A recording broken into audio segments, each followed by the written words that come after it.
buenas noches, bienvenidos a Azteca Opinión. Soy Paulina Mercado.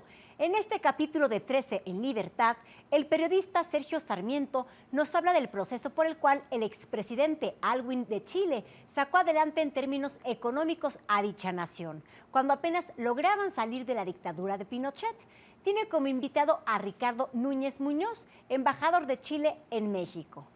Gabriel Bauduco, en esta ocasión, platica con el cantante Alex Lora, quien comparte su trayectoria artística, su vida, el papel que ha desempeñado como padre, como esposo y el libro con la historia del Tri, siempre respondiendo con la pura verdad. El caso Layín, alcalde de San Blas, y la declaración patrimonial de Marcelo Ebrard, sin duda son temas para debatir aquí, entre amigos. Y en el ring, Andrés Remer nos presenta un interesante debate con Werner Herzog y Lorenz Krauss sobre la perspectiva del productor en el nuevo cine alemán. Ya lo sabe, si se perdió uno de sus programas favoritos, puede seguirnos a través de nuestras acostumbradas redes sociales. ¡Comenzamos!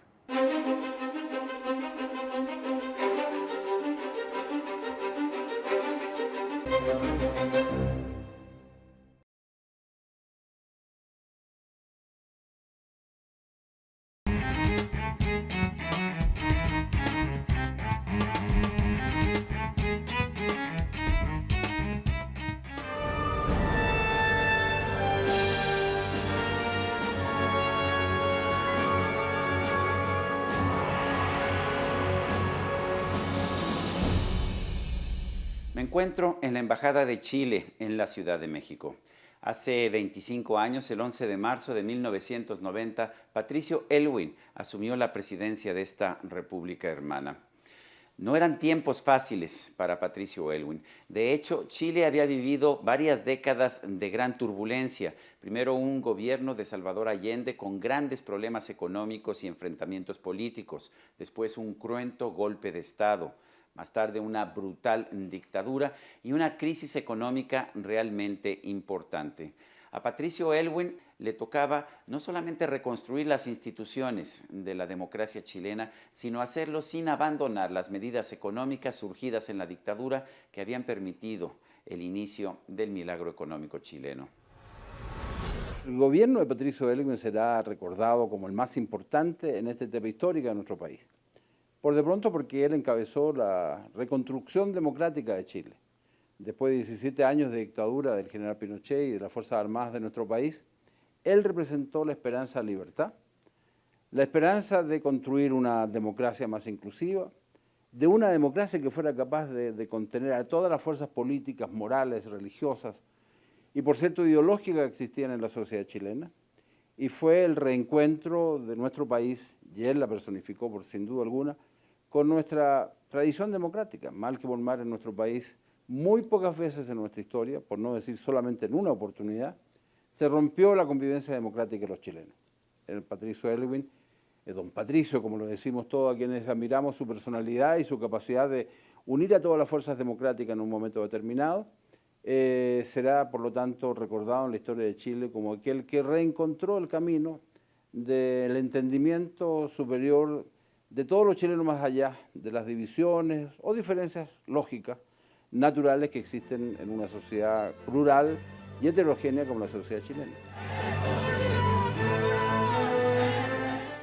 En 1970, Salvador Allende ganó la presidencia de Chile al frente de una coalición de izquierda llamada Unidad Popular. El nuevo presidente impulsó la estatización de sectores clave de la economía, nacionalizó las minas de cobre, realizó una reforma agraria, congeló los precios de productos básicos y aumentó por decreto los salarios. De la mano de sindicatos, grupos de presión y el Congreso, el gobierno impulsó su programa de transformación del país. Muchas empresas fueron invadidas por activistas que las expropiaban en nombre del pueblo. Aunque en un principio hubo un fuerte crecimiento económico generado por un enorme aumento del gasto público, la producción pronto se desplomó y el país registró una explosión inflacionaria.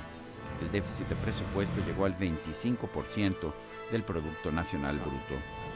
Ante un escenario de descontento y violencia, en marzo de 1973 se llevaron a cabo elecciones parlamentarias. La oposición derrotó a Unidad Popular con el 55% de los votos. El nuevo Congreso empezó a revocar algunas reformas de Allende, pero el presidente vetó las iniciativas. El conflicto político se convirtió en una crisis institucional. El 11 de septiembre de 1973 hubo un levantamiento militar. Miles de chilenos fueron detenidos, torturados y asesinados por los militares. Siguieron 17 años de dictadura bajo el mando del general Augusto Pinochet. Bueno, gobernar con el general Pinochet no fue fácil, sin duda alguna.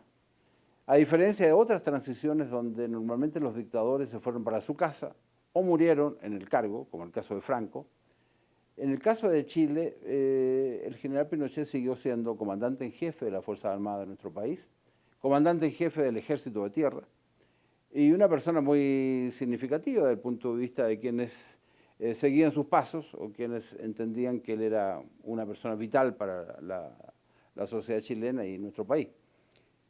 De modo que no fue fácil. Sin embargo, la sabiduría política, no solamente de don Patricio, que por cierto era uno de los más sabios, por el más conocedor de la historia democrática de nuestro país, pero de todos los dirigentes políticos, de todos los parlamentarios que fuimos elegidos en 1990, entre ellos yo mismo, senador de la República, fuimos capaces de entender de que la singularidad de la transición chilena. No hay ninguna transición de la dictadura a la democracia que sean todas iguales. Ni la española, ni la italiana, ni la uruguaya o la brasileña fueron igual a la chilena. El gobierno militar buscó revertir muchas de las reformas de Salvador Allende, pero los militares no sabían necesariamente cómo funciona la economía. De hecho, empezaron a cometer errores y se agravó la crisis que ya venía desde los tiempos de Allende. El gobierno nacionalizó bancos y muchas otras empresas y paradójicamente para 1982 se produjo un desplome de la banca chilena. Y lo más curioso del asunto es que en 1983 el gobierno chileno tenía un mayor control de la economía que durante los tiempos de Allende. Todos entendíamos en que era muy importante sacar al país de una situación grave desde el punto de vista de la economía. Chile tenía del orden del 25% de su mano de obra activa desempleada, cesante. Teníamos 43% por lo menos de pobreza y extrema pobreza. Era un país aislado desde el punto de vista económico. Prácticamente no tenía ningún tratado de libre comercio, ningún acuerdo comercial significativo con ningún país de América Latina, ni menos con Europa. Se había abierto un poco hacia Japón, hacia China, pero muy poco. Pero lo importante fue que entendimos que había que profundizar ciertos procesos. Desde luego, la internacionalización de la economía del país. Don Patricio Aylwin entendió que era muy importante no cerrar las fronteras de Chile desde el punto de vista comercial, sino que por el contrario, por tratarse de un país que tenía 13 millones de habitantes en aquel momento, que ahora tenemos 600 millones de chilenos viviendo en nuestro territorio, bueno, él entendió de que era muy importante internacionalizar más aún la economía de nuestro país. Por eso que con él ya empezamos a firmar tratados de libre comercio.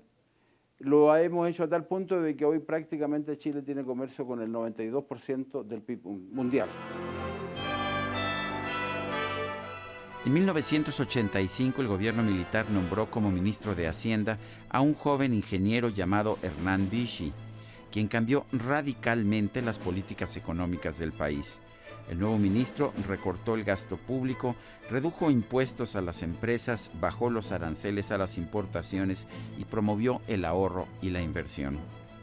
La economía chilena empezó a crecer sin inflación y pronto se convirtió en un ejemplo para una Latinoamérica sumida en una crisis prolongada. Pinochet fue derrotado en un referéndum que buscaba prolongar su gobierno. El régimen militar, asombrado por el hecho de que los electores lo habían rechazado, a pesar de la bonanza económica, decidió permitir elecciones democráticas. Patricio Aylwin, un demócrata cristiano, fue postulado no solo por la democracia cristiana, sino también por el Partido Socialista, en un frente electoral que habría de llamarse la Concertación.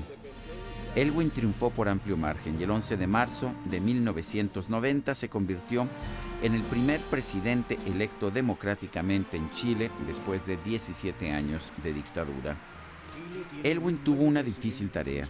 Por una parte, tenía que asumir verdaderos poderes de presidente democrático en un momento en que Pinochet se mantenía como comandante en jefe del ejército y seguía tratando de influir en las decisiones del gobierno. Por otra parte, el presidente entendía que debía mantener las reformas económicas que habían permitido el milagro económico chileno después de tantos años de crisis. Me encuentro en la propia oficina del embajador Ricardo Núñez, embajador de Chile en México. Bueno, es un buen lugar para pensar en las dificultades de ese momento hace 25 años. Patricio Aylwin fue tomando las decisiones correctas de manera gradual, fue abriéndose espacios de maniobra política, a pesar de la presencia constante de la sombra de los militares chilenos, y fue construyendo instituciones democráticas.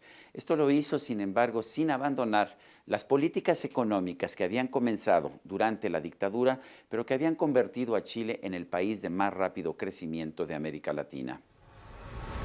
La tarea de reducir la pobreza desde el gobierno del presidente Aylwin es una tarea constante, permanente, en la cual no hay que cejar ni un milímetro para que ésta llegue a su objetivo final, reducir, ojalá a cero, la pobreza en nuestro país. No es fácil, Chile lo puede demostrar, porque cuando asumió el presidente Aylwin, 43 punto y tanto por ciento de los chilenos vivían en la pobreza y en la extrema pobreza. Medida no por indicadores nuestros o de las fuerzas democráticas de la época, que luchábamos por restablecer la libertad y la democracia y el pluralismo en nuestro país, sino medido por los indicadores de Naciones Unidas. 43.7%, si no mal recuerdo, vivían en la pobreza y en la extrema pobreza. Hoy día, veintitantos años después de iniciado el proceso de reconstrucción democrática en nuestro país, de iniciar la transición a la plena democracia, tenemos del orden de los 13.2% de pobreza y extrema pobreza. El gobierno de Aylwin logró tasas de crecimiento económico superiores al 5% en sus 4 años de gobierno. La tasa de desempleo, que superaba el 17% de la población económicamente activa en tiempos de la dictadura, cayó al 4%. El país consiguió tasas de ahorro y de inversión muy elevadas. La inflación se redujo de manera significativa. Quizás lo más importante es que Aylwin logró un descenso vigoroso de la tasa de pobreza que había agobiado al país desde los tiempos de Salvador Allende. Para el final de los 4 años de gobierno de Aylwin, Chile era ya considerado el modelo económico más exitoso de América Latina. Aylwin consiguió suficiente popularidad para que su sucesor fuera Eduardo Frei, otro demócrata cristiano que continuó las políticas económicas de su predecesor. La consecuencia fue que Chile siguió invirtiendo, creciendo y reduciendo la pobreza. Con el paso del tiempo se han olvidado quizás algunas de las lecciones de los tiempos de Aylwin. Han surgido críticas a la desigualdad de la economía chilena, sin entender que el enemigo real de Chile siempre fue la pobreza y no la desigualdad. El actual gobierno de la presidenta Michelle Bachelet está buscando subir impuestos y aumentar el gasto social. Busca también eliminar la educación privada, la educación con lucro, como la llama, en un intento por acabar con la desigualdad. Parece que se han olvidado las lecciones negativas de los tiempos de Allende que llevaron al golpe de Estado de Pinochet y las positivas de las reformas que permitieron el crecimiento económico y la reducción de la pobreza. El presidente Aylwin dejó varias enseñanzas. Una de ellas, la más importante, yo diría, el valor de la democracia. La democracia de repente de tanto pronunciarse pierde sentido. Es una palabra que se volatiliza en el aire y deja de tener la importancia que tiene no solamente en la convivencia de los seres humanos dentro de un determinado régimen político, de determinado territorio, sino que la democracia entendida como manera de ser, como manera de asumir compromisos, como una manera de entender a los demás. Democracia en los hogares, como denominábamos en aquel momento en nuestro país, porque el autoritarismo y las dictaduras no solamente son parte de la sociedad, a veces son parte de los propios hogares, forman parte de la convivencia más íntima de las personas. Aprendimos a valorar la democracia. Cuando se valora la democracia, se valora la libertad. La libertad con L mayúscula, esa libertad amplia que nos permita enfrentar mejor las diferencias que se dan legítimamente en el seno de una sociedad. Tercero, aprendimos además con el presidente Aylwin que la economía no tiene por qué ser la economía pensada a escala de un Estado. La economía tiene que ser pensada también a escala del ser humano, del hombre y mujer concreta. El gobierno de Aylwin fue crucial para la construcción de un Chile más próspero y más libre. Patricio Aylwin supo entender su papel histórico. En lugar de confrontarse con Pinochet, supo ir construyendo poco a poco la democracia, supo ir ganándose poco a poco espacios de libertad. Y esto lo hizo sin matar a la gallina de los huevos de oro que le había dado prosperidad a su país. Aylwin asumió el poder hace 25 años. Hoy tiene 96 años y se le ve, me imagino, con el respeto que se le tiene a un presidente que supo darle a su país estabilidad y prosperidad.